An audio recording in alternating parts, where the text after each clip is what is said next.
I was born in Danbury, Connecticut, and kind of lived southeast New York majority of my life.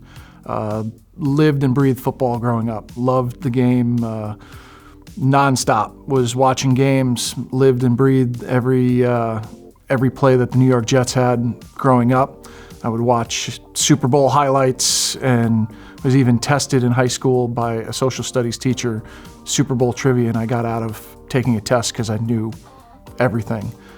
Played all the way up until high school, where I suffered a knee injury and kind of walked away from the game. And just by dumb luck, ended up going to a tryout for an arena football team and started playing arena football for the Albany Conquest for a couple years. Played in the minor leagues with the New York Enforcers, the UFL, and lucked out, went to a tryout with the New York Jets and ended up being with them for a couple years. I always loved coaching.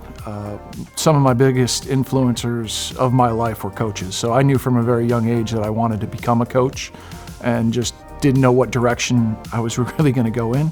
Thought it was going to be football, and then ended up kind of diverting off into the game of golf. And my first professional coaching job was a college golf team, which we had a lot of success on. And I just loved coaching that I started coaching everything I could. So it was high school basketball, it was AAU baseball, whatever I could get into. And then about 8 years ago, we saw the groundswell start up with women's flag football, and got into an AD's ear saying we really need to get this going at the former college I was at, and pushed and pushed and pushed and finally got it going, and knew this was definitely the direction I'm going to go for the rest of my career, and luckily got the opportunity to come duty here at Eastern. Just being an influence on one of the kids is one of the best experiences being a college coach. Kind of shaping the direction of their lives, just like my coaches did for me when I was young. There's really nothing better than that. We have a saying, I want good players and great people, and that's the first thing we look at. We can teach football skills. We can make any player better than what they think they can be. Where the old saying is, hard work will beat talent any day.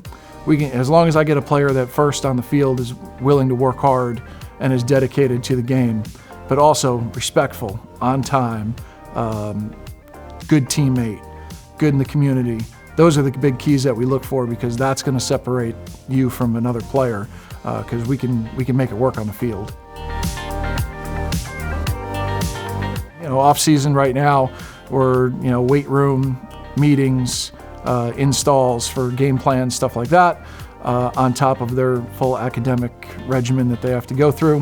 When we get into the season, it's much of the same, a little bit of weightlifting, but there's so much that goes on here at Eastern that besides just being on the field, there's a lot of opportunity for players to go out and enjoy activities that are non-football. So it all kind of mixes together in one pot, and there's your day being an Eastern athlete.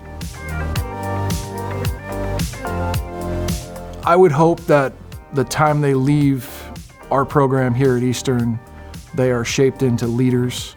They're shaped into players with integrity, and just have a mindset of just strong work ethic, and just have skills that they can take farther past the football field than what they can even imagine.